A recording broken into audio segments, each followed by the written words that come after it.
Hello, everyone. Thank you for watching this video. Today, we're spending a little bit of time speaking with my partner, my business partner, my fellow accountability buddy, and veteran today about being veterans and obviously sharing our journey and how we were able to use those benefits to potentially buy. For Kel, I believe this is your first house, and for me, it's the second house. So kind of sharing our journey through that, and obviously as real estate investors, sometimes when we are trying to buy a property, sometimes it's not about buying the property, but solving a problem. So when we do run into fellow veterans that maybe they have trouble selling the property traditionally, how Subto can potentially become another option for them. And so, yeah, no further ado, Kel, like I said, thank you for coming through, spending a little bit of your time and yeah, just sharing our experiences and see if we can help somebody by sharing our experience. Thank you for having me, George. Hey guys, Kel Balase. I like to share my journey with the VA loan house hack. I'd say because of the VA loan, it was the start of my journey in real estate.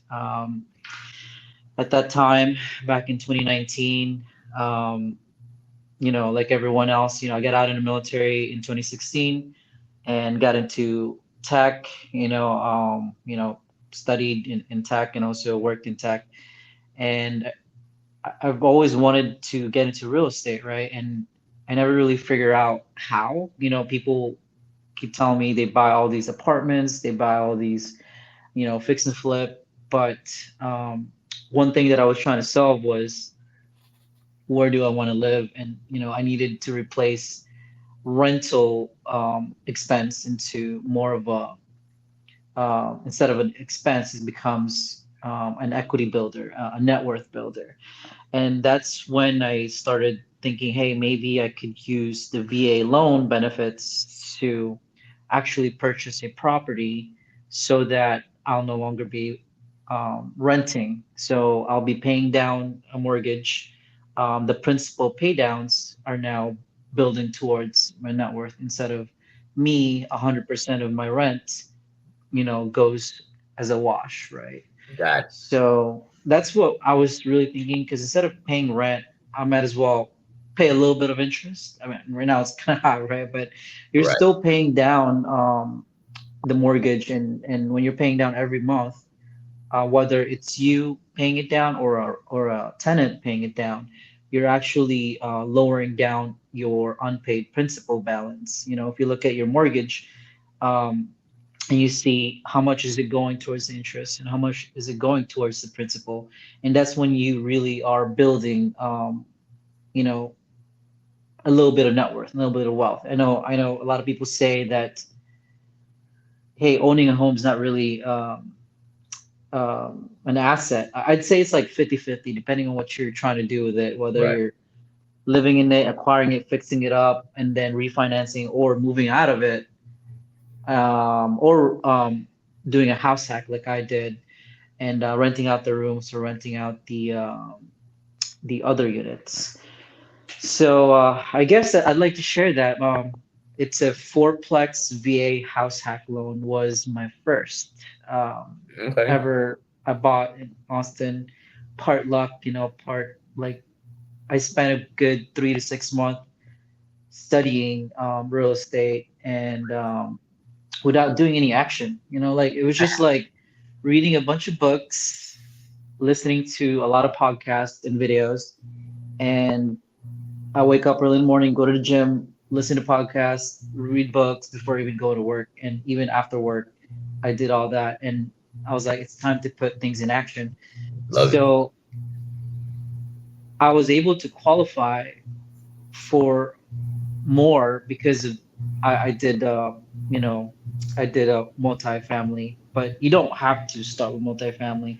You can start with a house with 3 to 4 bedrooms and just rent out 2 or 3 bedrooms, I guess. And that way, instead of like your mortgage a couple $1,000s, let's say $3,000, now you're only paying like $500 out of your pocket to keep this property, right? Right. in my situation, I was actually losing money Wow. because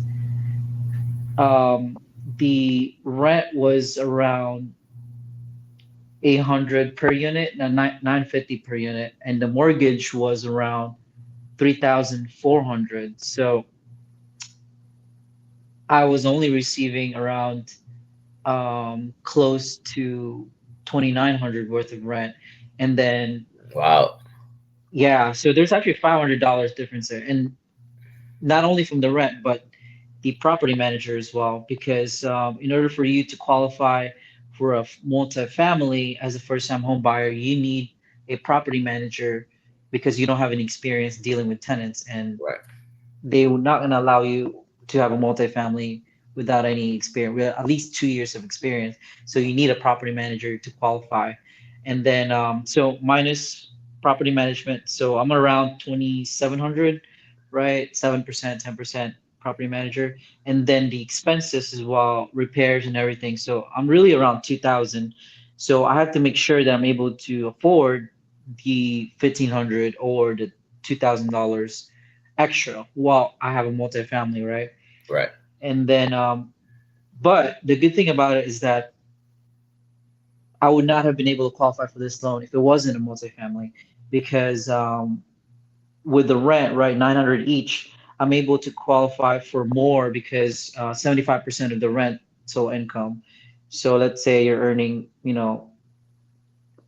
900 each, so that's around 3,600, right? Well, I was able to get 2,700 of that as a as supplemental income, so I can qualify for a higher loan, Right. right? So I'd say that throughout the experience, doing a lot of the work myself, I was able to raise a little bit of the equity, while also learning how to manage properties as well. So it was quite an experience. And it Can sounds you, like it. yeah, what about yourself? I Because I mean, know I'd like to yes. see how you did it. Yeah, Kel, thank you for sharing that, and I just learned that too. Like I said, obviously, learning your mindset of why you wanted to use your VA loan, and for me, it was totally different. It was back in 2021. I was still in, and at the time, my parents were like, George, let's buy a house and like let's use your VA loan. I was like, okay, but I was stationed, and I believe I was in Germany at the time, and so I was like, okay, I didn't know how it worked, but unfortunately, the I think the realtor that's representing us and even the lender. So I think knowing what I know now, not to talk shade on too many realtors, but at the time I think the realtor wanted me to use traditional lending because she may not have known or had the experience to deal with VA loans at the time. So Mhm. we ended up going with a conventional loan. Luckily at the time I was earning Yes. good money and I had good credit, so it wasn't really a big deal. But this second time around here in 2007, I actually used my VA loan, and luckily the realtor did know what they were talking about, so they were helping me through the process of basically just attaining this home with the VA loan in 2007. We're 2004 now. I mean 24. So yeah, about 7 years. From I'm pretty sure you can correct me if I'm wrong, but after like 5 years, that's when the switch goes from paying less interest and more principal, correct? Or how's that work, Kel? Yes. So I'd say especially with this market, right? Lenders may hate me for this, but Hey, hey, um, hey. the first year or 2 years, I'm adding at least $100 per month extra towards my mortgage. Right. And this is only for my personal, like for rental properties, you don't have to do that because the tenant pays for. True. But for me, this is me my personal home that I'm living in. So I want to make sure that the if I'm keeping it for the long term, I want to make sure that I'm paying down more of the principal than the interest. So with the extra $100 a month could lower the time frame that you're paying the mortgage. So instead of 30 years, it could be like 27 or 30 Right. or 25, depending on how long you're putting the $100 extra per month. Okay.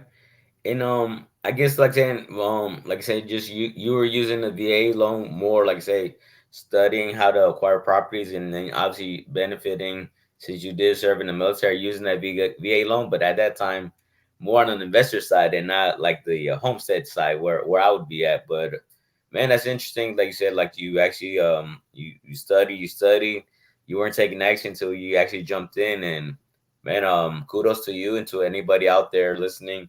Obviously, they can reach out to you in regards to doing the same thing of house hacking. And for the people that may not know what house hacking, could you explain that a little bit, Kel?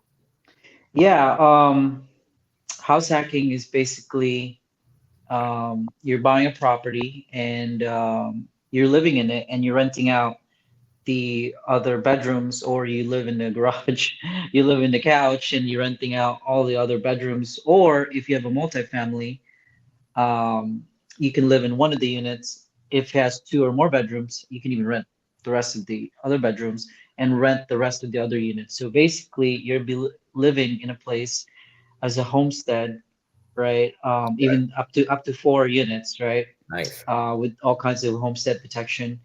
Um, and you close to living for free.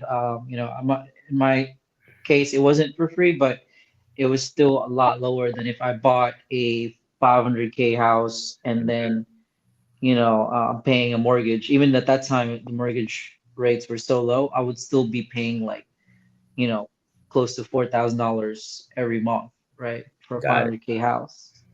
Sweet, sweet. And just curious, obviously, when was this that you bought this fourplex? Late 2019. Gotcha. Yes, and my studying journey was like February of 2019. It took a long time for me to be comfortable, and make that decision. Right. Got it. And just curious, do you still have that fourplex? So no, I actually sold it. And funny enough, I sold it Subto. Wow. In a hybrid kind of situation. Um, and the person who bought it, realtor, attorney, so he knows his business. Sweet. But with a large down payment, I was okay with doing that because I was able to sell, and we closed within a little more than 2 weeks. The Nice. moment we got under contract, all of the title work was done. Everything was clear. Hmm. Yeah, I was able to get like a huge lump sum plus I wrapped some of the equity and turned it into, an asset as well. Okay. And curious, why it sounded like obviously your goal out of I'm pretty sure when you first bought it, it wasn't to sell it. Why sell it and continue getting that money? That you would be getting. Correct. So the goal of selling was so that I could do more real estate. Okay. We all do this full time, right? So I needed that equity so I can invest in more properties. Hmm. But if I did not sell it, if I didn't do real estate full time, if I had another job that I like doing, if I had another business that's cash flowing, I don't really care about the uh, the influx of money that comes in from real estate. I just want to hold it. Then it would have been the best, one of the best asset to hold for the long term. Right.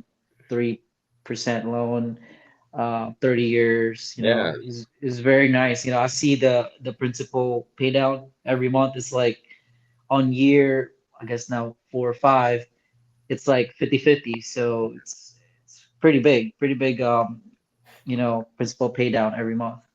Okay. And I guess to ask another question, at that time, why go sub two and not just traditional? Why not traditional? Well, I needed to sell quickly. Like I needed to, Okay.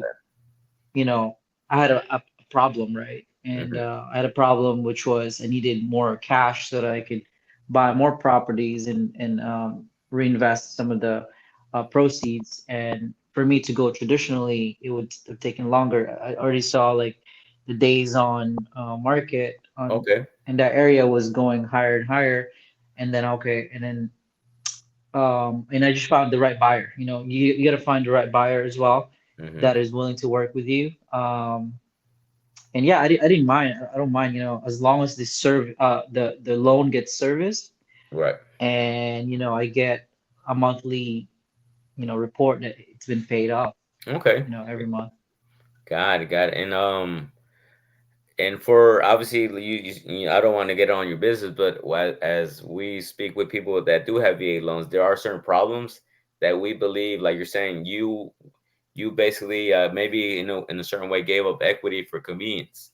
You had a certain goal you wanted to do, and so going sub two was the way to go in your certain scenario. And a lot of veterans, they may be in that position where basically we're out, but we understand that sometimes you get orders to go somewhere else, and you may have to sell that property fast enough, and going traditional may not work.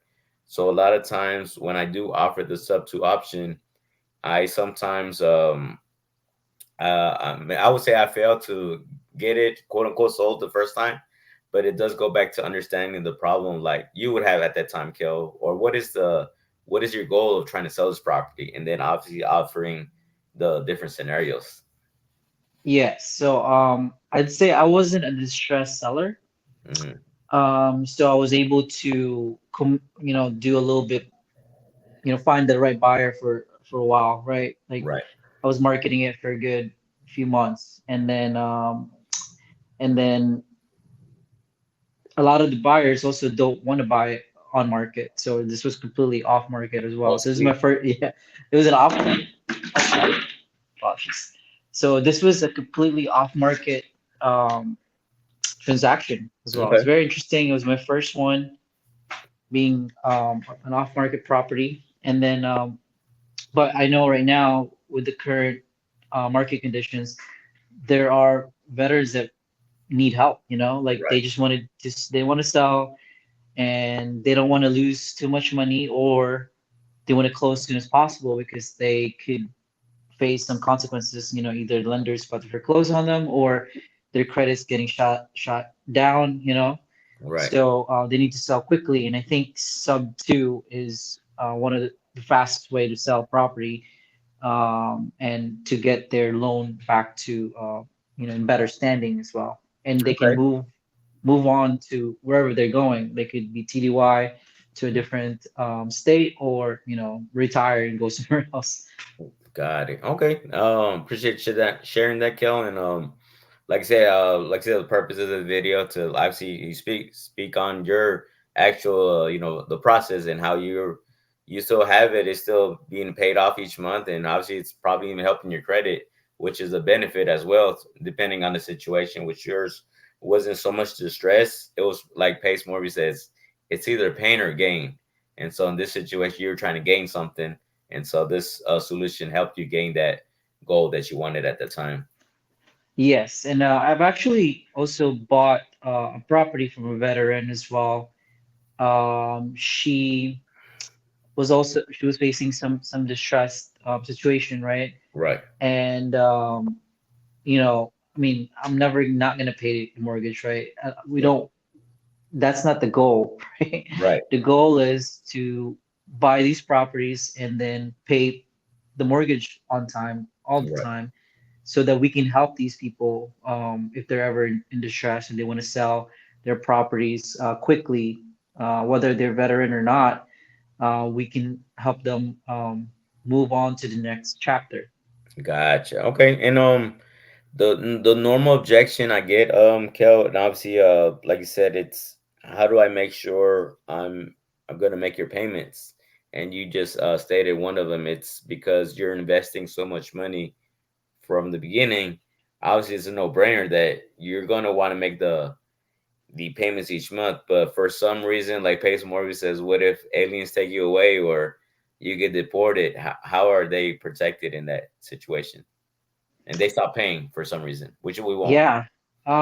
So how they can get protected? Well, first, we're gonna lose all of our money that we put into the property, which is, we're gonna pay realtor commissions if there's realtor involved. We're gonna pay arrears if they haven't paid their mortgage, and we need to put into in a good standing. Right. And then we're gonna pay closing costs, which is around 3 to 6%, depending on the title company. Gotcha. So all in all, we're in the property 10, 20%, you know, Right. cash, right? True. Because so we don't want to lose that position. So and that is a fair concern from the sellers where they're like, hey, how do I make sure that I get, well, I guess first based on trust, and Right. hey, we have to make sure that the seller is okay with you taking over that mortgage, and obviously the contracts as well. I know Pace has really good contracts and clauses, Right. reviewed by attorneys, right? Hmm.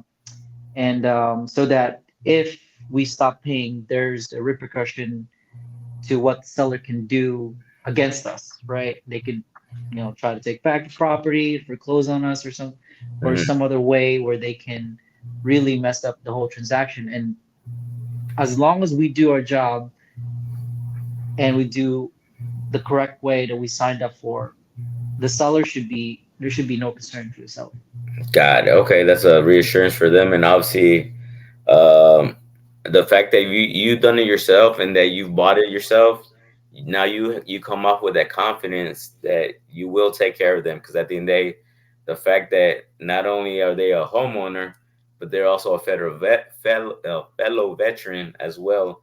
To where at the end of the day, we try to keep, we try to help each other out, whether it's Army, Air Force, Navy, or Marines. At the end of the day, we want to help each other, and that is what our goal is as not only real estate investors but entrepreneurs. It's providing a service for whatever avenue we're in, and it just happens to be in real estate. And so it's being Yes, able to even add an extra, extra kiss on it. Like, no, I got to take care of my fellow veteran, and because I want them to succeed in their life, whatever their quote unquote next mission is in life.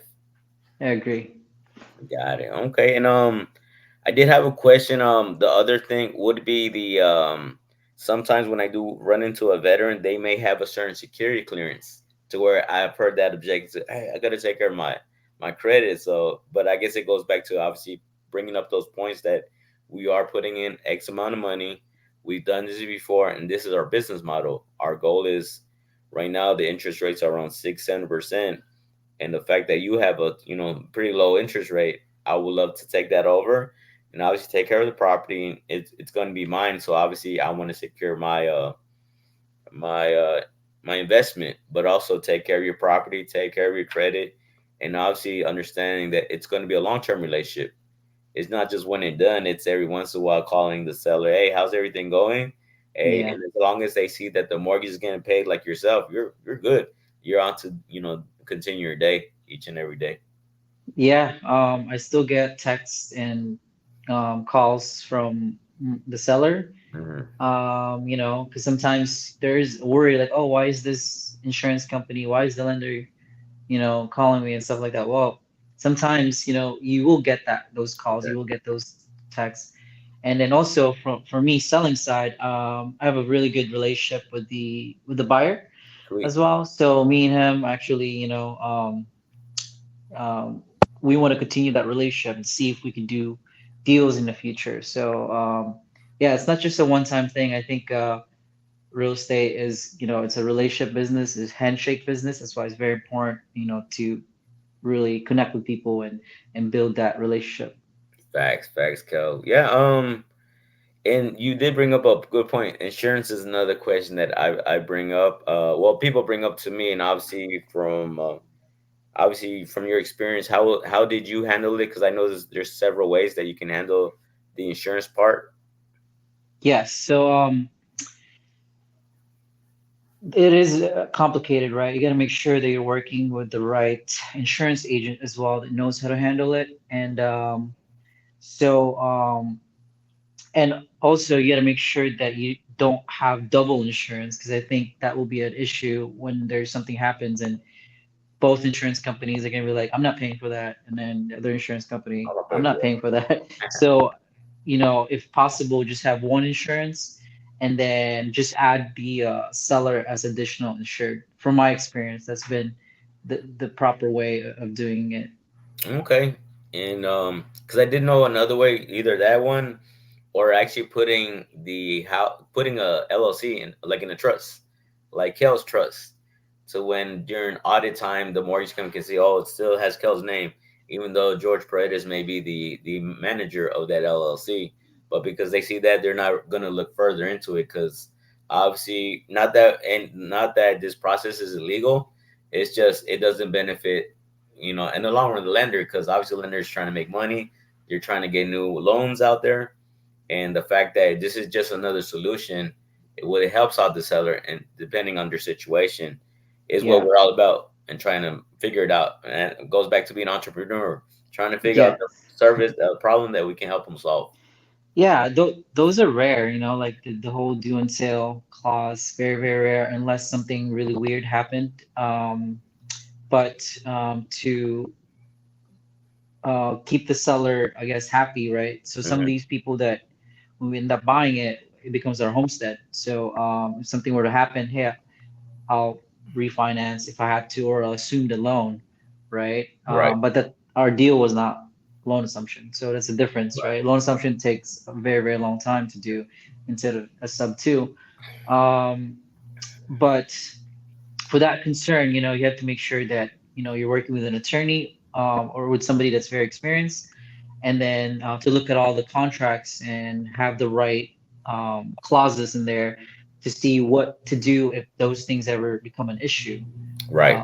Because I don't want to like, give legal advice and pretend like it's it's all rainbows, right? And like Oh everything is yeah. going to be good in every real estate transaction. Something, especially with creative finance, there could be things that could go wrong and could turn sour. But as long as you're doing your part, and if you're doing your part and the other party isn't doing their part, you gotta have like some type of contingencies there. Hey, what can I do now that you're not doing your part and I'm doing my part? Or Right. I'm not doing my part and you're doing your part. What could the seller come back to me as like, hey, you didn't do this. Now, what's next, right? Gotcha. And it is like you're saying, Kel, like a relationship basis, following up with, as long as Kel sees that it's getting paid. But it's good to even follow up with you on, hey, how's things going? Everything going good? You need any help? But yeah, at the end of the day, it's a long term relationship, and as long as you keep your end of the bargain, they're happy. They're willy nilly doing whatever they have to do, Yeah. moving forward. And I think we have enough information, and obviously we covered to where obviously the doubts that somebody may have. Obviously, it's always like I say, it's a people business. It's understanding, not only saying, "Hey, Kel, I'm a fellow veteran," but I'm understanding what your goal is, or what situation you're going through, and how I can potentially help you get out of that situation with this process of doing a sub to loan. I mean, sub to purchase. And just curious, Kel, on the investor side, I have heard, and I have to do further research as far as using my loan to invest in real estate. Being that this is my homestead property, is I've heard something about VA entitlement. Would you know anything about VA entitlements at this time? Yeah, so if the seller has additional VA entitlements, they can actually purchase an additional home if they have additional entitlements. Now, if they don't have additional entitlements that they could purchase a second home, their VA loan is actually locked up in that property, Right, right? And their entitlement doesn't get relinquished. right, So you got to let the seller know that. Now, if you're doing an assumption, which is different, then the veteran is purchasing it has to have enough entitlement to cover the seller's entitlement so that the seller's entitlement gets relinquished. But for the purpose of sub two, you have to be upfront with them that look, since for me, I sold my property sub two, I'm okay. I'm okay with my my VA loan to be tied up, years, right. 10 years down the line or whatever amount of time, because I got the right deal. Yeah, I'm Mhm. okay with the deal. I'm okay with not never using my VA loan ever again for a long time. Right. Okay. And it goes back to what you're saying, having the right team. So obviously it's like say being having full disclosure and letting them know. Obviously if it's something where they're going to go back to their duty station, where the military more than likely are going to provide housing, then they don't have to worry about that at the time. Yep. But the fact that you're being open with them, and they do happen to have to buy another property, it is Hmm. being open with them in order for you to do this. you may have to apply for either FHA loan or a conventional Yep. loan, and depending on their finances and their credit, it seems that's a possibility. Like with yourself, you were able to do that, but you were fine with leaving your VA loan in that property and Yes, moving and forward. there are lenders out there that, as long as the your VA loan is serviced by Hmm. a third party servicing company, they're able to there's a strategy on it, right? Talk to talk to an investor like George, how to delete that mortgage payment out of your DTI, so that when Right. you're applying for a new loan, um, it doesn't show up as, or the lender knows, but it doesn't account into your DTI when trying to qualify for your next home. Okay. Interesting. Interesting. Okay. Well, shoot, Kel. I think we covered everything. I mean, you shared. Yeah, Like I said, I'm just enjoying my VA loan, and obviously it's a benefit of also obviously owning that status as a veteran. Obviously we went out there and sacrificed, and we're obviously taking advantage of the benefits that were given to us, but also knowing that we sacrificed for them and to use them as just. And so yes, it's when we run into another veteran, having stuff like this in conversations and like say having that team where we don't know something, it's to go seek that advice from our small network around us. awesome, man. And thanks for having me, George, and talk about the VA loan, and how it's really like an almost like an asset to use. And if you're a veteran out there, and obviously depending on your finances, I think you should use the VA loan, if you're able to, within the range of your financial goals, right, and your income. um, I think it's, if you don't use it, and it's just going to be there, and you won't be able to benefit from it. Cool, cool. Well, Kel, yeah. As soon as this recording's done, obviously I'll add the descriptions below. So if anybody needs Okay. any further questions to you, they can Yeah. connect with you, and obviously myself. And like I said, at the end of the day, all we want to do is just provide value, and hopefully this video is for that person that may be a little bit reluctant of going further with this, and hopefully this will help them, and maybe they'll reach out to us or somebody else within our group can use this to help out that fellow veteran that this Subto option may be the only one compared to traditional lending, but obviously going through those processes first, those other scenarios that may work. Awesome. Thanks, George, for having me. Thank you, Have a good thank one. you, and thank you everybody. What's that phrase that say? If you like it, please subscribe, like, and share this video to anybody that this may benefit. And thank you. Thanks.